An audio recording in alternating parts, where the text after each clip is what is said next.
नमस्कार दोस्तों। आज की इस वीडियो में हम राइट टू इक्वालिटी के तहत आर्टिकल 15 को विस्तार से समझेंगे। अगर हम अपने समाज और नेताओं को देखें तो अक्सर ऐसा प्रतीत होता है कि वे किसी विशेष वर्ग, समुदाय या समूह के प्रति अधिक झुकाव रखते हैं।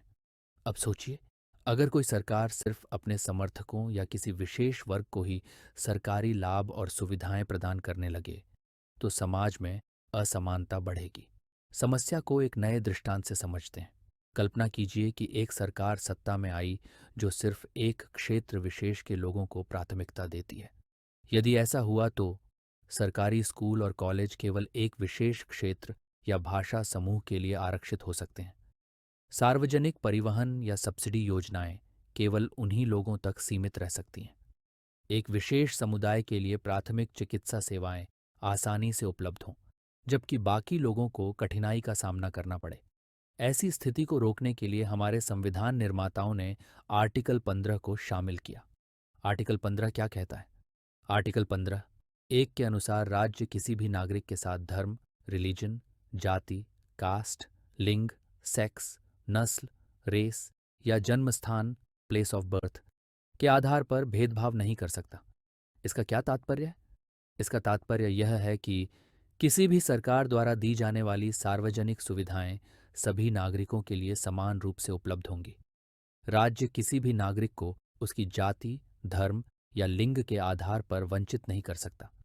क्या सभी प्रकार के भेदभाव अवैध हैं? नहीं। आर्टिकल 15 केवल कुछ विशेष आधारों, धर्म, जाति, लिंग, नस्ल, जन्म स्थान पर भेदभाव को रोकता है, परंतु अन्य तर्कसंगत भेदभाव स्वीकार्य हो सकते हैं। उदाहरण के लिए, कई बार आपने देखा होगा कि कुछ पार्कों में केवल वरिष्ठ नागरिकों के लिए का बोर्ड लगा होता है। ये भेदभाव नहीं बल्कि आवश्यक सुविधा है। महिलाओं के लिए विशेष ट्रेन कोच या शौचालय उपलब्ध कराना भी ऐसा ही एक उदाहरण है। क्या यह प्राइवेट व्यक्तियों पर भी लागू होता है?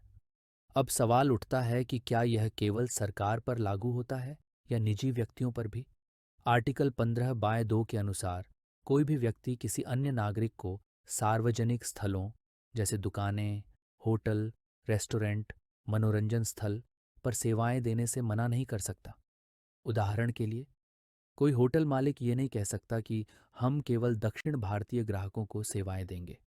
एक निजी स्विमिंग पूल का मालिक ये नहीं कह सकता कि यह सुविधा केवल पुरुषों के लिए है। संरक्षणात्मक भेदभाव, प्रोटेक्टिव डिस्क्रिमिनेशन की आवश्यकता क्यों है? हमारे देश में कुछ समुदाय लंबे समय तक आर्थिक और सामाजिक रूप से पिछड़े रहे हैं। इन्हें समान अवसर देने के लिए राज्य को सकारात्मक भेदभाव, अफर्मेटिव एक्शन करने का अधिकार दिया गया है। आर्टिकल 15(3) और 15(4) क्या कहते हैं? आर्टिकल 15(3) राज्य को महिलाओं और बच्चों के लिए विशेष सुविधाएं प्रदान करने का अधिकार देता है। आर्टिकल 15(4) राज्य को सामाजिक और शैक्षणिक रूप से पिछड़े वर्गों, एसईबीसीज, अनुसूचित जातियों, एसएससीज और अनुसूचित जनजातियों, एसटीज के लिए विशेष प्रावधान लागू करने की अनुमति देता है। राज्य किस प्रकार सहायता कर सकता है? सरकारी नौकरियों और शिक्षा संस्थानों में आरक्षण प्रदान करके, ग्रामीण क्षेत्रों में महिलाओं के लिए विशेष प्रशिक्षण कार्यक्रम शुरू करके, आर्थिक रूप से कमजोर छात्रों के लिए छात्रवृत्ति उपलब्ध कराकर। क्रीमी लेयर की अवधारणा क्या है? क्रीमी लेयर उन पिछड़े वर्गों के समृद्ध लोगों को कहा जाता है जो मुख्य धारा से जुड़ चुके हैं और जिन्हें आरक्षण की आवश्यकता नहीं है। यदि किसी परिवार की वार्षिक आय 8 लाख रुपए से अधिक है तो वह क्रीमी लेयर में आता है और आरक्षण का लाभ नहीं उठा सकता। क्या आरक्षण गरीबी हटाने की योजना है? नहीं। आरक्षण का उद्देश्य सामाजिक न्याय, सोशल जस्टिस स्थापित करना है, न कि गरीबी दूर करना।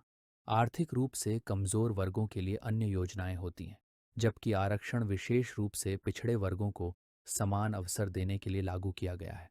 निष्कर्ष, आज हमने आर्टिकल 15 और उसके विभिन्न पहलुओं को समझा। ये आर्टिकल समाज में समानता बनाए रखने और भेदभाव को रोकने में महत्वपूर्ण भूमिका निभाता है। अगली वीडियो में हम आर्टिकल 16 को कवर करेंगे। अगर आपको यह वीडियो पसंद आई हो तो इसे लाइक करें, शेयर करें और कमेंट में अपना फीडबैक दें।